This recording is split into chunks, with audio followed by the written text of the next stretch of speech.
올 추석 과일 소비 트렌드는 바로 중소가 과일이었습니다. 봄과 여름 기상 상황이 좋지 않았던 탓에 알이 굵은 대과보다는 중소과가 소비자들의 인기를 얻은 것으로 보입니다. 제25호 태풍 콩레이가 일본 오키나와 남쪽 해상에서 제주도 쪽으로 북상하고 있습니다. 본격적인 수확철에 접어든 만큼 피해 예방에 각별한 주의가 필요해 보입니다. 농민들을 위해 만들어진 농작물 재해보험이 실상 농민들에게 크게 환영받지 못하는 실정입니다. 보험의 실효성을 피부로 느끼지 못하는 데다가 제 역할을 하지 못한다는 목소리가 높습니다. 국내에서도 영농형 태양광이 시범 도입됩니다. 농사를 지으면서도 전기도 생산하는 영농형 태양광 사업이 농가 소득 증대와 직결될 수 있을지 기대를 모으고 있습니다. 여러분 안녕하십니까? NBS 뉴스 24입니다. 이번 추석 과일 선물 다들 하셨습니까? 봄, 여름 기상 상황이 좋지 못했던 탓에 알이 굵은 대과보다는 중소과가 더 인기였다고 하는데요. 올 추석 과일 소비 트렌드를 김인경 기자가 알려드립니다. 배는 선물하고요. 사과는 받았어요, 제가. 사과는 그냥 중간 크기? 뭐 그 정도, 이렇게 먹기 좋은 크기 정도로 받았던 것 같아요. 아무래도 좀 크지 않은 게 좋더라고요. 큰 거는 한꺼번에 다 못 먹겠더라고요. 반 잘라놨다가 먹고 막 이러니까. 이번 추석에는 크기가 상대적으로 작은 중소과 과일이 인기를 끌었습니다. 사과 배의 물량 자체가 많지 않았고 그 가운데 알이 굵은 대과는 값이 너무 올랐기 때문입니다. 이번 추석에는 기후가 좋지 않아 배와 사과의 가격이 많이 큰 폭으로 올랐습니다. 사과의 경우는 6, 7만 원대로 가격이 올랐고 배 같은 경우는 4, 5만 원대로 가격이 큰 폭으로 올랐습니다. 그래서 가격이 저렴한 중소가 위주로 인기가 좋았던 것으로 판단됩니다. 벌크나 소포장 형태로 준비한 중소과 세트는 매대에 올려놓기가 무섭게 팔려나갔다는 게 유통업계의 설명. 이처럼 사과배 선물 세트가 부족했던 건 올봄 개화기 때 저온 피해가 찾아온 데 이어 여름철에는 폭염과 폭우가 이어지는 등 기상이 좋지 않았기 때문입니다.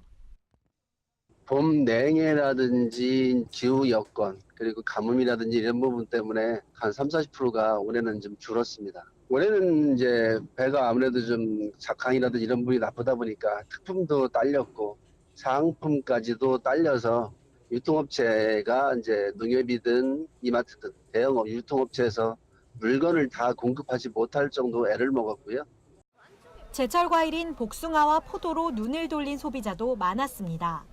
한 유통업체는 복숭아 판매량이 지난해보다 2배, 포도 판매량은 50%가량 늘었다고 밝혔습니다. 추석장이 마무리되면서 앞으로의 과일 출하 전략에도 관심이 쏠리고 있습니다. 업계 관계자들은 사과 배의 저장 상태를 봐가면서 출하를 꾸준히 유지하는 게 농가 소득을 높이는 데 도움이 된다고 조언했습니다. NBS 뉴스 김인경입니다. 제25호 태풍 콩레이가 일본 오키나와 남쪽 해상에서 제주도 쪽으로 북상하고 있습니다.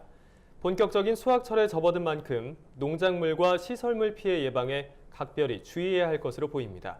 박동민 기자가 보도합니다. 제25호 태풍 콩레이가 일본 오키나와 해상에서 한반도를 향해 올라오고 있습니다.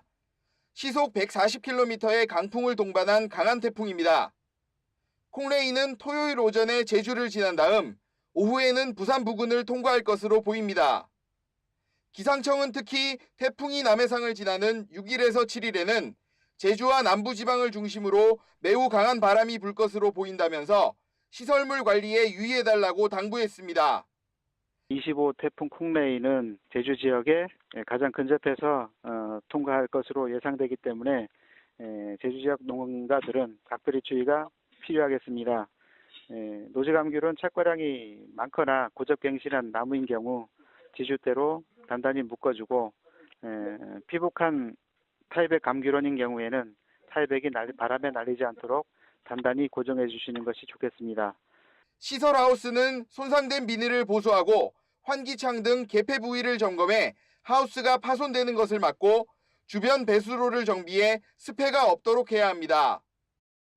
벼농가에서는 미리 논두렁에 물골을 만들고 비닐로 피복해 논두렁이 무너지는 것을 막고 배수시설을 미리 정비해 두는 것이 좋습니다.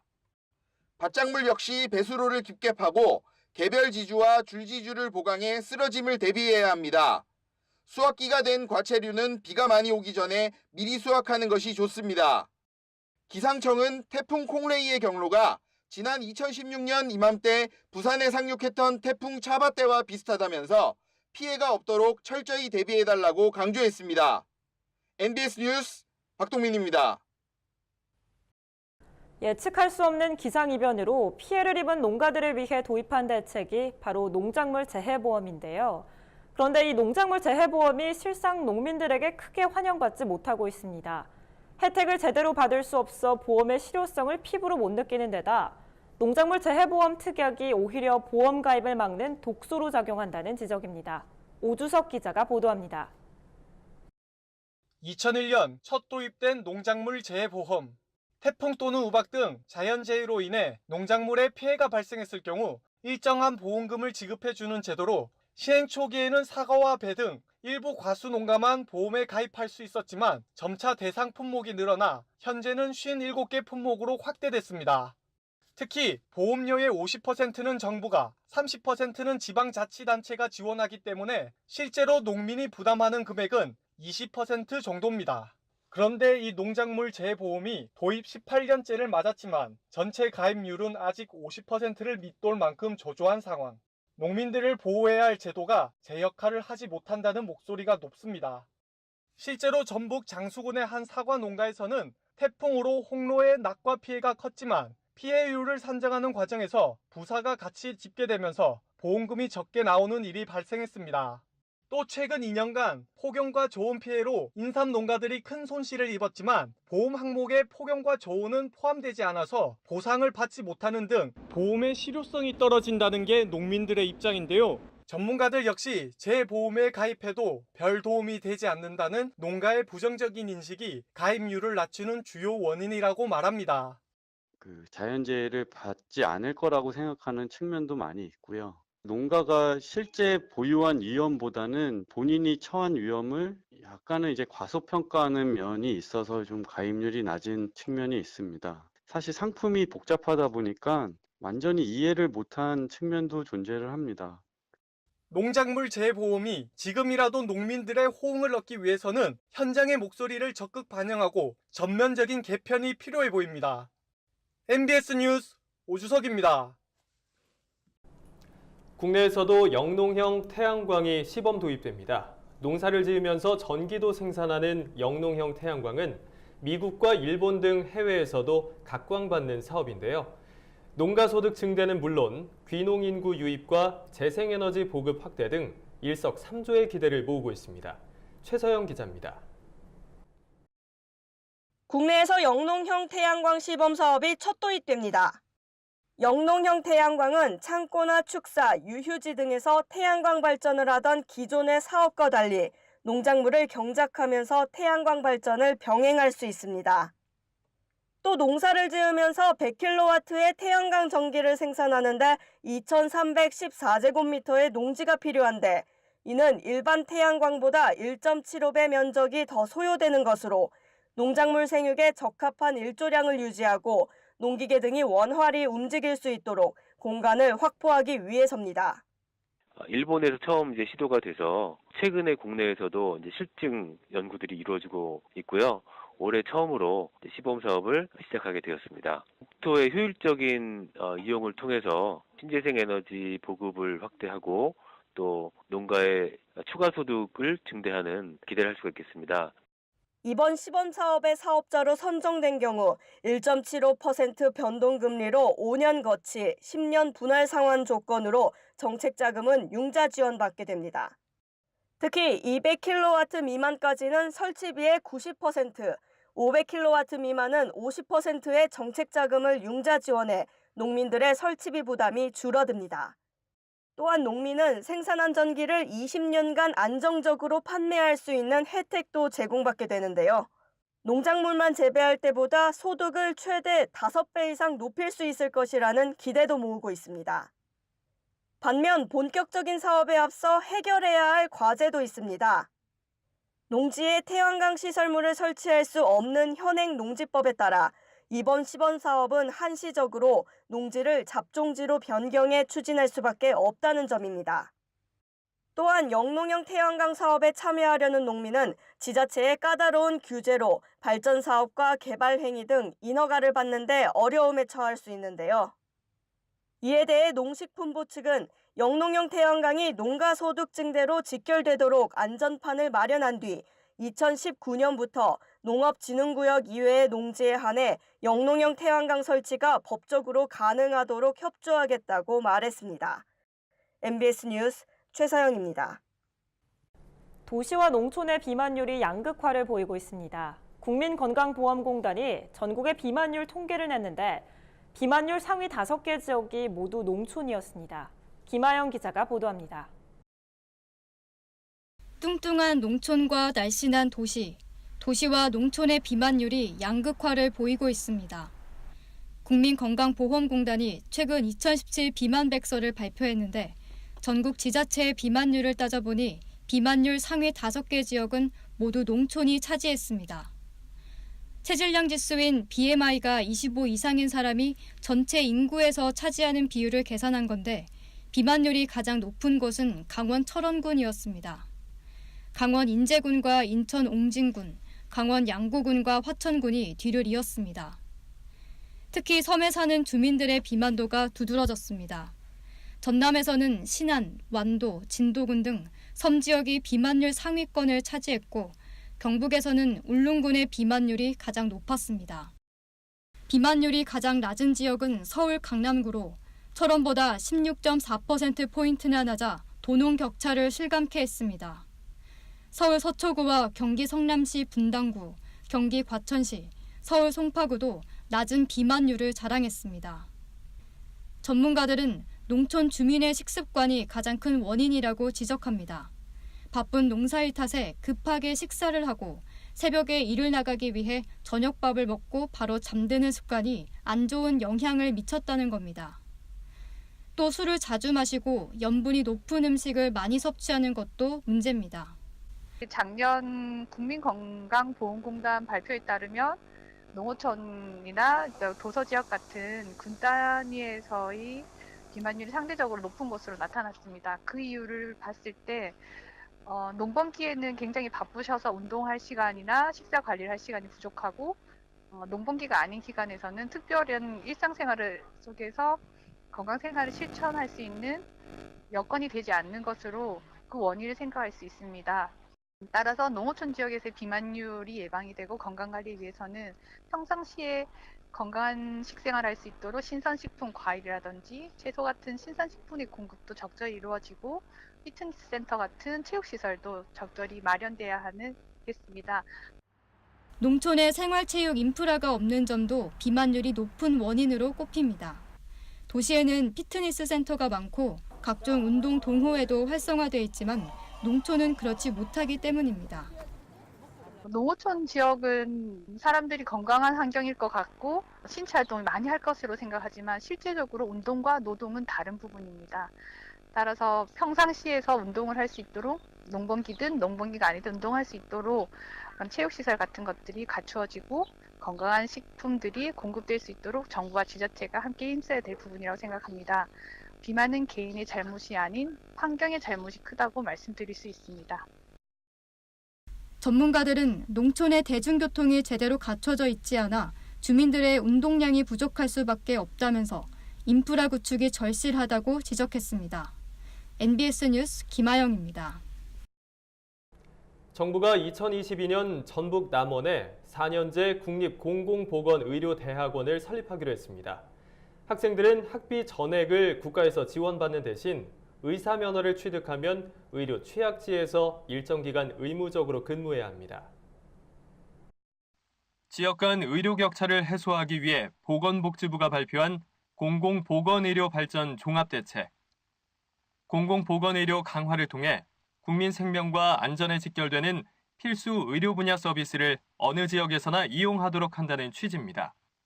먼저 보건복지부는 농어촌에서 사명감을 갖고 장기간 근무할 의사를 국가가 직접 나서 양성하겠다는 취지로 전북 남원에 4년제 국립공공보건의료대학원을 설립할 예정입니다.